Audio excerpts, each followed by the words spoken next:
Hey everybody, welcome to week 5, coming to you live from Beaverton, Oregon, and we got an exciting program for you this week. We've got none other than the Scotty K, owner of the Kick 'em in the Sack. I'm not sure if he calls this group of players a team or what he calls this, but we're going to get to the bottom of that. Hey Scott, welcome to the program. Mario, thanks for having me on this week's edition. Appreciate that. Well, we're glad to have you here. Scott, you're a newest owner in our league, and just want to find out, how have you been playing fantasy football? If it's not already evident by my record of 0-4, I do have to say I am a fantasy football virgin. This is my first year playing, as I mentioned, is probably evident. Couldn't tell. You've got an interesting team now. Why don't you take us through, how did you get to that team? So it started out with Sackham, via my initials, S-A-K. After my latest, well, not my latest defeat, but my third defeat to Mr. Jim Shannon, and when I went 0-3, I ended up getting shamed into Kick 'em in the Sack. And basically that's where I've been, and that's what's been happening over these past 4 weeks. Interesting. I've been getting a lot of letters from the other owners in the league. I get written to a lot, being the commissioner. And I'd like to ask, go through some of these letters that we got.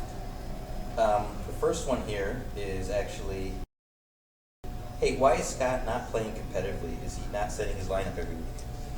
That's an interesting question. I did learn from Jim Shannon that I do need to play players every week, not when they're in a bye week, right? Make sure they actually have a game. So I have been doing that, right? Playing my players when they have games. And for some reason, I just continue to lay a goose egg. Well, what's interesting is Jim did learn the hard way last year that if you play a player on a bye week, they will score 0 points. It's just a fact of life, right? But, if I go through all these letters that I got, and I got a lot of them, I did get a lot of them, from all the owners, actually. And the other question they said was, they asked me to go back into the history books. We've had this league for 11 years now. And in those 11 years, the longest losing streak is actually three losses. When we look at your record, you're actually 0-4. And I double-checked this. I couldn't believe it, actually. Yeah. It's a league record. And so the question really is if he is playing his team competitively, how long is he going to keep this perfect 0-win record going?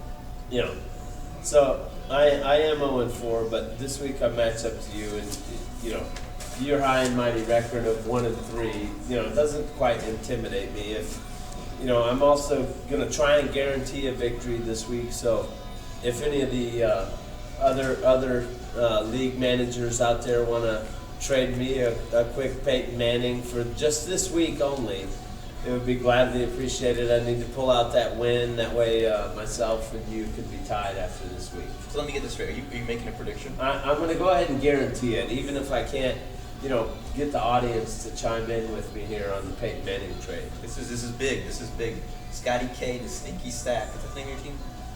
Oh, Kick 'em in the Sack. Kick 'em in the Sack is making a prediction he's going to take down the RNC. Interesting. Scott, as I think about this, I think I've actually let you down. As the commissioner in this league, bringing in fanoogies like yourself, my job is actually to mentor you, help you get through the league, teach you some of the tricks of the trade, especially being your first year. And I feel like I let you down. I should have came to you in week 1. Here I am coming to you in week 5, and I'm going to try to help you out this week. All right. I'm going to try to give you a piece of advice that I think it'll help you out. And I'm going to try to give you a token to remember this advice. So I had to get into the funds. So hopefully, you owners out there don't get mad that I'm actually dipping a little deep into the funds, but I think it's worth it. Scott's 0-4. We need to help our fellow owner. So the best piece of advice that I can give you is protect the sack. So you should use this week. And I don't know if I'm going to say I'm honored by this, protection, but as I mentioned, right, I'm guaranteeing a win this week.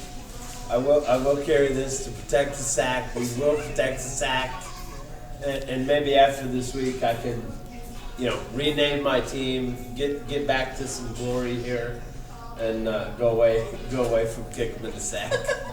Well, we'll see. We'll see. You know, one thing, I actually got this other letter in from our statisticians, and as you know, we like to check the scores every Monday, and actually Tuesday, excuse me. And I noticed this last week, week 4, there was a pretty tight game out there, Scott. I don't know if you caught this. The replay was unreal. Mike Corden actually played our good buddy Mike Mulholland, and I saw that matchup. it was good, right? Yeah. Corden came in and won by 2.5 points. Yeah. But it's actually under review, and it's going through kind of my board of directors, because I think there might have been a foul on that play, and I gotta go check HFA and see how that plays. I don't know, so I'm not sure if Corden actually won that or not. Maybe Michael pulled that one out. We'll see. Anyway, hey guys, thanks for tuning in this week. We're gonna come up with some predictions here shortly, but we'll see you. Good luck in week 5.